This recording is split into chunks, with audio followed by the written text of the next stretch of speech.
Mr. Chairman, ladies and gentlemen, I appreciate very much your generous invitation to be here tonight.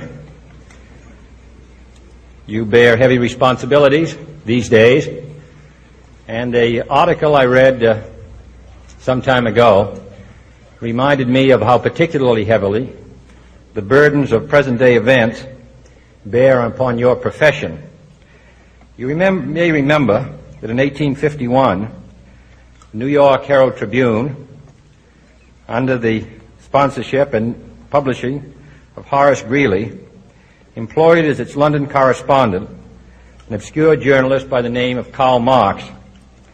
We are told that foreign correspondent Marx, stone broke, and with a family ill and undernourished, constantly appealed to Greeley and managing editor Charles Dana for an increase in his munificent salary of $5 per installment, a salary which he and Engels ungratefully labeled as the lousiest petty bourgeois cheating. But when all his financial appeals were refused, Marx looked around for other means of livelihood and fame, eventually terminating his relationship with the Tribune and devoting his talents full-time to the cause that would bequeath to the world the seeds of Leninism, Stalinism, revolution, and the Cold War. If only this capitalistic New York newspaper had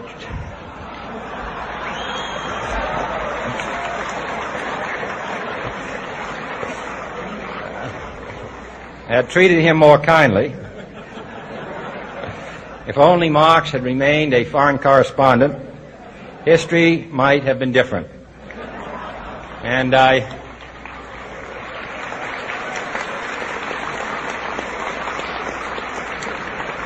I hope all publishers will bear this lesson in mind the next time they receive a poverty-stricken appeal from a small increase in the expense account from an obscure newspaper man.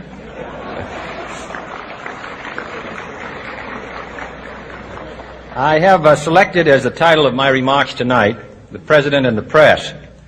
Some may suggest that this would be more naturally worded, "The President versus the Press," but those are not my sentiments tonight.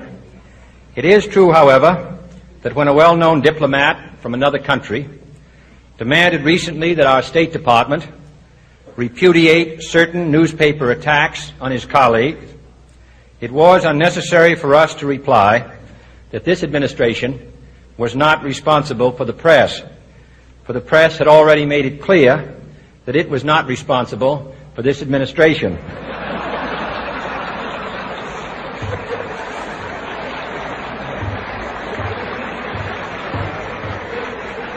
Nevertheless, my purpose here tonight is not to deliver the usual assault on the so-called one-party press. On the contrary, in recent months, I have rarely heard any complaints about political bias in the press except from a few Republicans. Nor is it my purpose tonight to discuss or defend the televising of presidential press conferences. I think it is highly beneficial to have some 20 million Americans regularly sit in on these conferences to observe, if I may say so, the incisive, the intelligent, and the courteous qualities displayed by your Washington correspondents. Nor, finally, are these remarks intended to examine the proper degree of privacy which the press should allow to any president and his family. If, in the last few months, your White House reporters and photographers have been attending church services with regularity, that has surely done them no harm.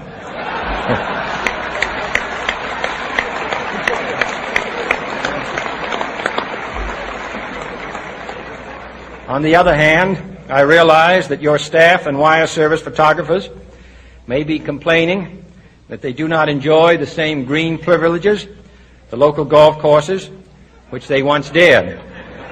It is true that my predecessor did not object, as I do, to pictures of one's golfing skill in action, but neither, on the other hand, did he ever be a Secret Service man. My topic tonight is a more sober one, of concern to publishers as well as editors. I want to talk about our common responsibilities in the face of a common danger. The events of recent weeks may have helped to illuminate that challenge for some, but the dimensions of its threat have loomed large on the horizon for many years. Whatever our hopes may be for the future, for reducing this threat or living with it, there is no escaping either the gravity or the totality of its challenge to our survival and to our security, a challenge that confronts us in unaccustomed ways in every sphere of human activity. This deadly challenge imposes upon our society two requirements of direct concern, both to the press and to the President. Two requirements that may seem almost contradictory in tone, but which must be reconciled and fulfilled if we are to meet this national peril. I refer first to the need for far greater public information, and second, to the need for far greater official secrecy. The very word secrecy is repugnant in a free and open society, and we are, as a people, inherently and historically opposed to secret societies, to secret oaths, and to secret proceedings. We decided long ago that the dangers of excessive and unwarranted concealment of pertinent facts far outweighed the dangers which are cited to justify it. Even today, there is little value in opposing the threat of a closed society by imitating its arbitrary restrictions. Even today, there is little value in ensuring the survival of our nation if our traditions do not survive with it. And there is very grave danger that an announced need for increased security will be seized upon by those anxious to expand its meaning to the very limits of official censorship and concealment. That I do not intend to permit to the extent that it's in my control. And no official of my administration, whether his rank is high or low, civilian or military, should interpret my words here tonight as an excuse to censor the news, to stifle dissent, to cover up our mistakes, or to withhold from the press and the public the facts they deserve to know. But I do ask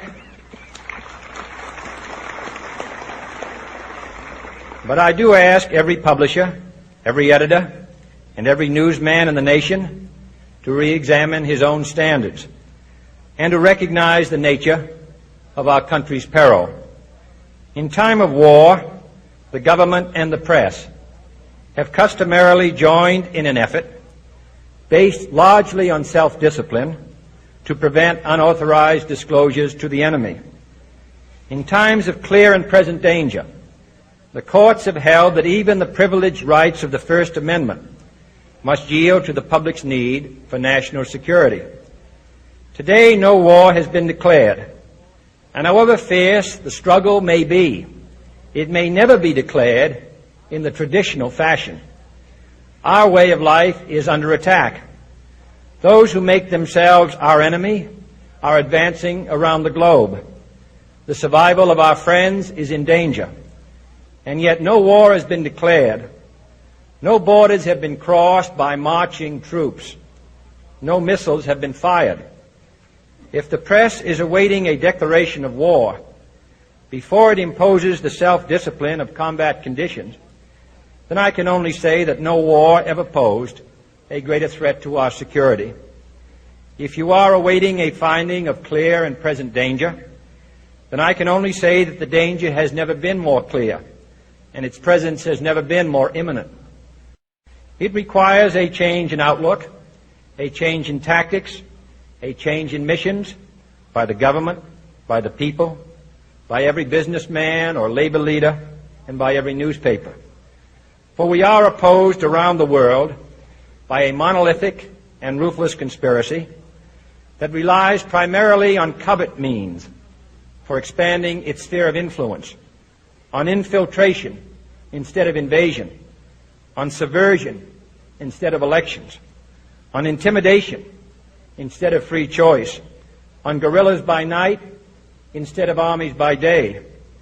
It is a system which has conscripted vast human and material resources into the building of a tightly knit, highly efficient machine that combines military, diplomatic, intelligence, economic, scientific, and political operations. Its preparations are concealed, not published. Its mistakes are buried, not headlined. Its dissenters are silenced, not praised. No expenditure is questioned, no rumor is printed, no secret is revealed.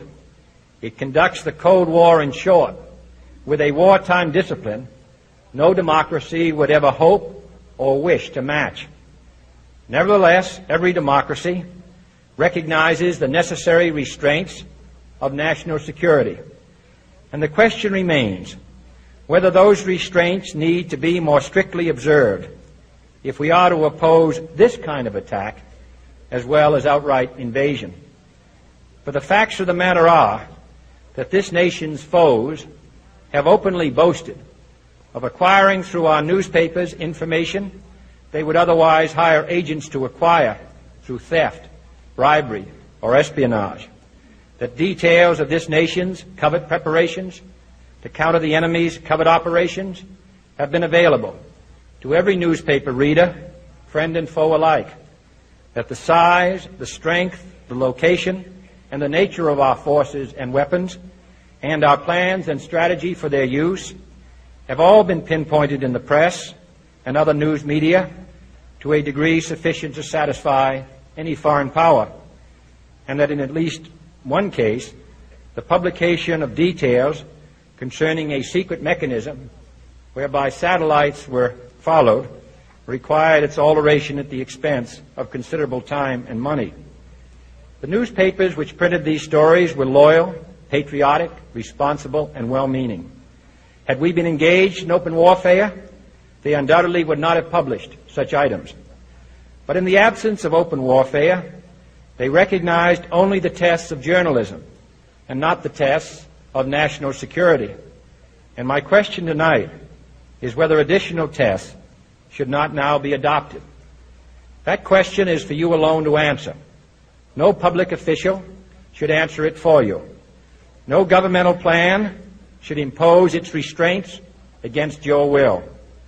But I would be failing in my duty to the nation in considering all of the responsibilities that we now bear and all of the means at hand to meet those responsibilities if I did not commend this problem to your attention and urge its thoughtful consideration.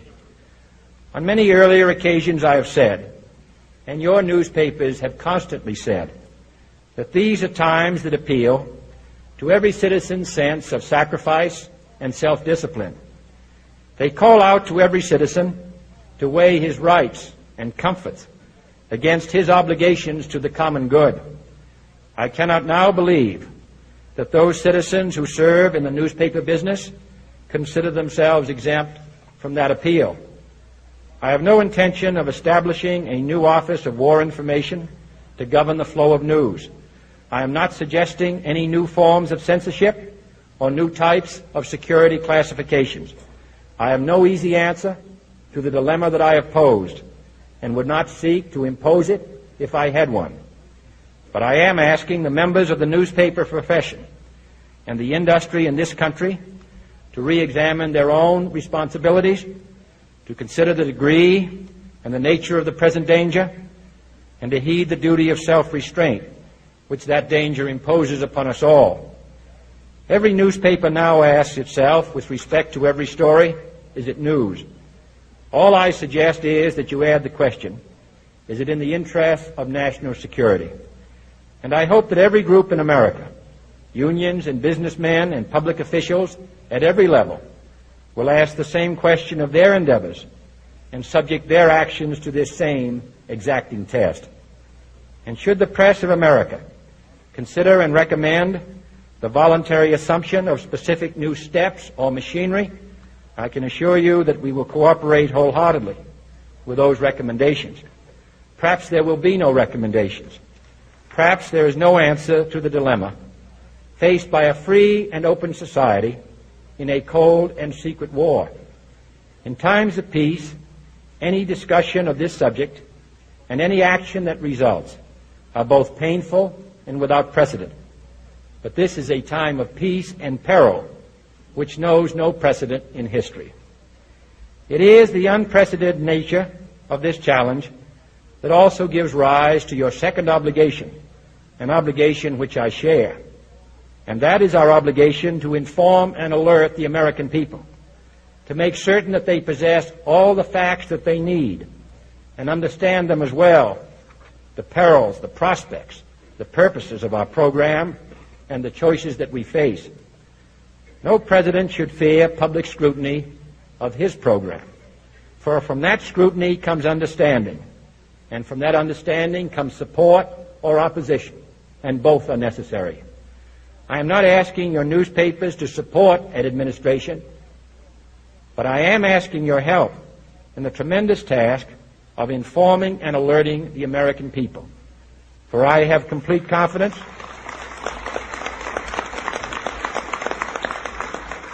in the response and dedication of our citizens whenever they are fully informed. I not only could not stifle controversy among your readers, I welcome it. This administration intends to be candid about its errors. For as a wise man once said, an error doesn't become a mistake until you refuse to correct it. We intend to accept full responsibility for our errors, and we expect you to point them out when we miss them. Without debate, without criticism, no administration and no country can succeed, and no republic can survive. That is why the Athenian lawmaker Solon decreed it a crime for any citizen to shrink from controversy.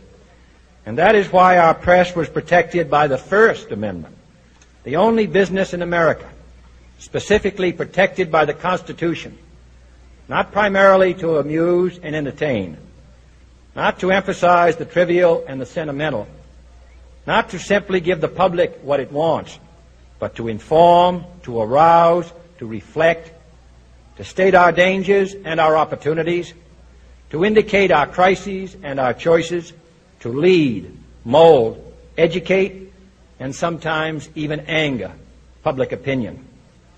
This means greater coverage and analysis of international news, for it is no longer far away and foreign, but close at hand and local. It means greater attention to improved understanding of the news, as well as improved transmission.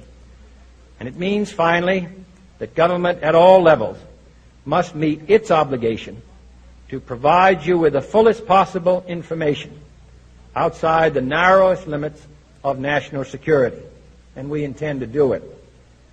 It was early in the 17th century that Francis Bacon remarked on three recent inventions already transforming the world: the compass, gunpowder, and the printing press. Now the links between the nations, first forged by the compass, have made us all citizens of the world, the hopes and threats of one becoming the hopes and threats of us all. In that one world's effort to live together, the evolution of gunpowder to its ultimate limit has warned mankind of the terrible consequences of failure. And so it is to the printing press, to the recorder of man's deeds, the keeper of his conscience, the courier of his news, that we look for strength and assistance, confident that with your help, man will be what he was born to be, free and independent.